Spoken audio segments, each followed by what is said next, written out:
E agora notícias aqui de Lisboa, professora Virgínia Trigo, uma vez mais, boa noite. O ISCTE, mais especificamente a Business School do ISCTE, na qual a senhora está integrada, conseguiu ter um doutoramento oficialmente aprovado pelo Ministério da Educação chinesa. Ora, isto, ou chinês, aliás, isto é inédito em Portugal, não é? Sim, eu penso que sim. Temos, aliás, dois. Temos um em Chengdu, com a University of Electronic Science and Technology of China, portanto, um doutoramento que já foi também aprovado pelo Ministério da Educação chinês em 2011, e agora foi aprovado o outro com a Southern Medical University. Portanto, o primeiro a que eu me referi é para homens de negócio, donos de empresas, gestores de empresas estatais, e o segundo para a gestão hospitalar. Portanto, neste momento a China tem uma grande reforma do sistema de saúde. Gestão de empresas ligadas à saúde. Exatamente, portanto, exatamente. Southern Medical University, exatamente. Da China, de Cantão, que também é bastante desenvolvida nesta zona. Exato. Este processo de acreditação de um curso deve ser muito complexo na China. É bastante complexo. Nós temos de... Isto levou imenso tempo a conseguir? Levou. Para já, quer dizer, o ter chegado até ao momento da aprovação, ou de começarmos a negociar a aprovação, posso dizer que levou 20 e tal anos. Porque começou desde que nós fomos para a China e que o ISCTE começou a dar alguns mestrados na China, começou a formar alunos primeiro em doutoramentos aqui no ISCTE. Esses alunos transportaram consigo a semente, digamos, do ISCTE e de Portugal do também. Prestígio do ISCTE. Exatamente. E uma vez com lugares de alguma proeminência nas universidades para onde foram trabalhar e com possibilidade de tomarem decisões, convidaram-nos para começarmos a desenvolver estes programas de doutoramento, que primeiro foi em Chengdu, como disse, e agora, mais recentemente, em Cantão, mas neste momento já temos 140 doutorandos. O que é um número absolutamente fantástico e, de facto, a partir do momento em que isto é aprovado, como diz pelo Ministério da Educação chinês, vai ter, com certeza, muito mais... Conseguir a confiança da academia chinesa. Sim, não pode ser fácil. Não é fácil, mas é de facto um grande conhecimento da nossa parte, da parte do ISCTE, que já investiu durante estes anos todos na aprendizagem da China, dos professores, dos nossos professores que vão lá dar aulas e que já têm também experiência dos alunos e uma grande sensibilidade cultural para, no fundo, entenderem todas essas particularidades a que se referiu e, no fundo, também para terem abertura para darem aulas de uma forma diferente e para supervisionarem teses de uma forma diferente. Portanto, penso que há uma grande abertura de todos os meus colegas dentro do ISCTE que estão a supervisionar teses e que fazem ao longo de alguns anos. E há também um grande conhecimento mútuo e uma aprendizagem mútua, porque há muita coisa que nós gostamos de saber e que é muito diferente na China e que aprendemos através deles. Qual é o idioma que utilizam no vosso Ministério? É o chinês e o inglês, portanto é bilingue. Há aulas que são dadas em inglês e que são traduzidas com tradução simultânea para chinês. É, aliás, o que as universidades estrangeiras estão a fazer na China, todas elas. A senhora domina alguma das línguas principais na China? Não, da China não domino, mas percebo. Há muita coisa e digamos que o meu domínio, entre aspas, se é domínio que se pode dizer, porque há uma amiga minha que controle, vamos lá ver. Pois, controle, digamos, mais a nível cultural e do entendimento daquilo o que eu posso fazer, até onde é que posso ir, que caminhos devo tomar, que pessoas devo contactar, o que é que devo fazer, o que é que não devo fazer. Penso que isso é mais importante e já agora falo isso até inclusivamente para os próprios homens de negócios. A preocupação às vezes que nós temos com o aprender chinês não é tão relevante como aprender a cultura, aprender a história, até a geografia e a política da China e, sobretudo, gostar da China. Porque aquilo é tão diferente que, se nós não gostamos, começamos a ter uma certa resistência à cultura e as coisas não começam a correr bem. A senhora está na posição ideal, nós vimos ali a reportagem de hoje, há uma diferença de horas também colossal, como tudo na China, mas a mais recente reportagem com um alto funcionário chinês. Há de ser o próximo presidente. O próximo homem de partido e governo, e Exato, aí exato. começam as subtilezas nas distinções, a receber um dignitário português com toda a pompa e circunstância. E isto significa o quê na sua leitura? Eu penso que Portugal, desde sempre, não é de agora, mas desde sempre, tem um capital de simpatia grande na Ásia, não só na China, mas em toda a Ásia.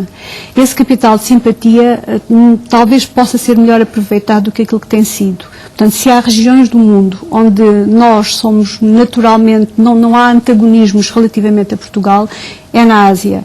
Na China em concreto, porque tivemos atitudes diferentes de outros parceiros europeus. A nossa colonização não foi opressora na China. Não foi tanto quanto outras. Historicamente nós fomos convidados, aparentemente. Exato, aparentemente mudámos um pouco de atitude quando foi o Ferreira do Amaral e digamos também com os ventos da história no século XIX, mas até ao século XIX Macau, por exemplo, não era uma colónia, só passou a ser a partir do Ferreira do Amaral, portanto só a partir do século XIX. Até aí era algo que era arrendado, havia um mandarim, ainda existe em Macau hoje em dia a Casa do Mandarim, não sei se já estará reconstruída ou não, mas era o mandarim, digamos, era a autoridade local e os portugueses ocupavam, mas numa perspectiva de arrendamento e de convivência com a administração chinesa. Isso pode dar frutos hoje em dia, não é? Sim, pode dar Essa boa frutos. imagem. Sim, a senhora viveu em Macau imenso tempo. Sim, eu de resto, trabalhou também em Cantão, portanto... Sim. Fiz o doutoramento em Cantão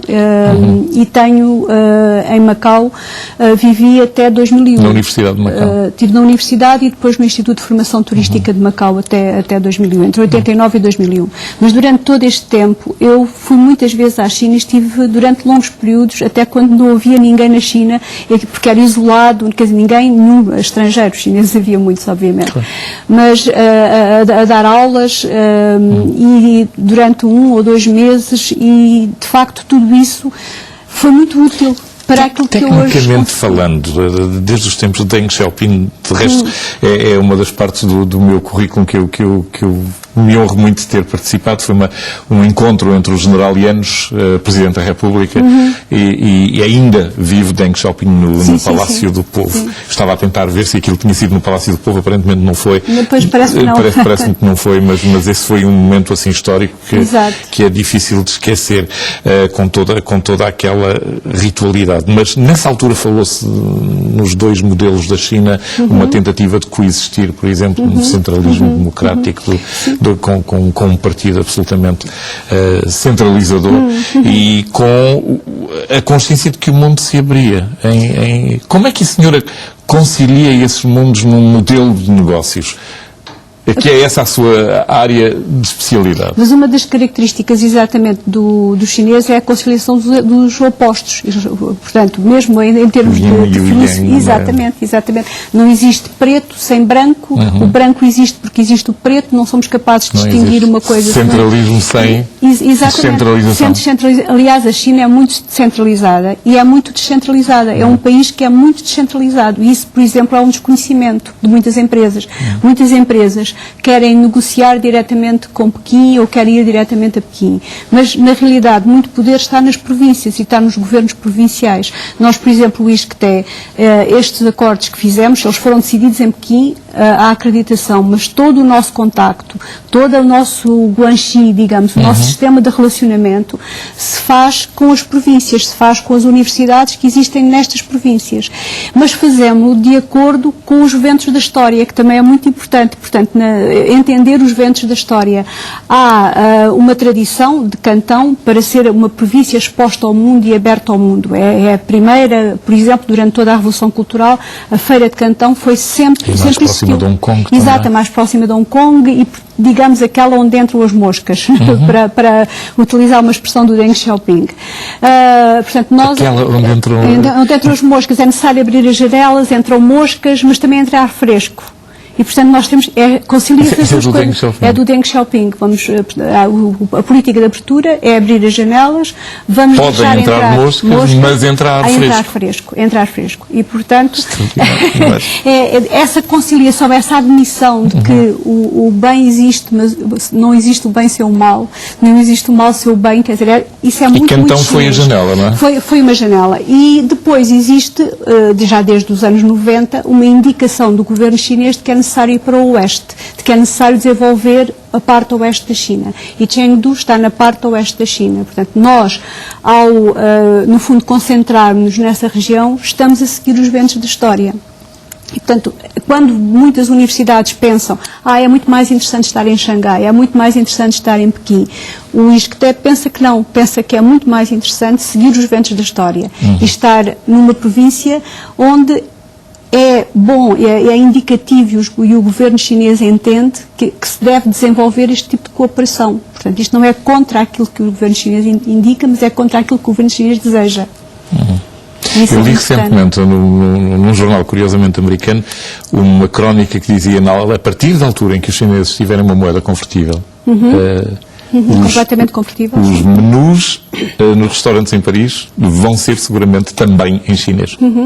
Pois eles já constituem, por exemplo, em turismo, a maior massa, provavelmente, de turistas, sobretudo a comprarem produtos de luxo. Estão a substituir os japoneses. Se nós formos a Paris, as grandes lojas já têm pessoas a falar mandarim e antigamente tinham pessoas a falar japonês. Hoje em dia é falar em mandarim.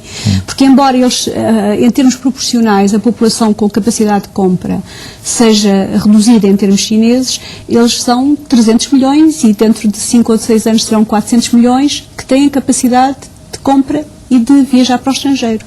E isso é muito importante para a educação, porque essa população também tem dinheiro para mandar estudar os filhos fora. E a educação é um grande produto para exportação. Porque... Isso que até tem ganho nome exatamente nessa área. Fale-me dos nossos próprios filhos.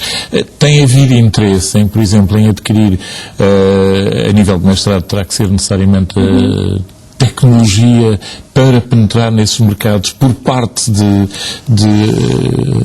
alunos portugueses? Infelizmente não. Eu digo infelizmente... Porquê? Por falta de... Eu penso que nós ainda não vimos a dimensão do que estamos a... Não, ainda não vimos o elefante. Digamos que está um elefante numa loja de louças e nós ainda não vimos o elefante. O António Mexia já o tinha visto. Pois, ele já o tinha visto. Mas, na realidade, quer dizer, os nossos alunos não têm grande interesse para ir para a China. Nós, por exemplo, no ISCTE este ano tivemos um programa financiado pelo Banco Santander, em que o Santander deu 3 bolsas para alunos do ISCTE estarem durante 6 meses em universidades chinesas.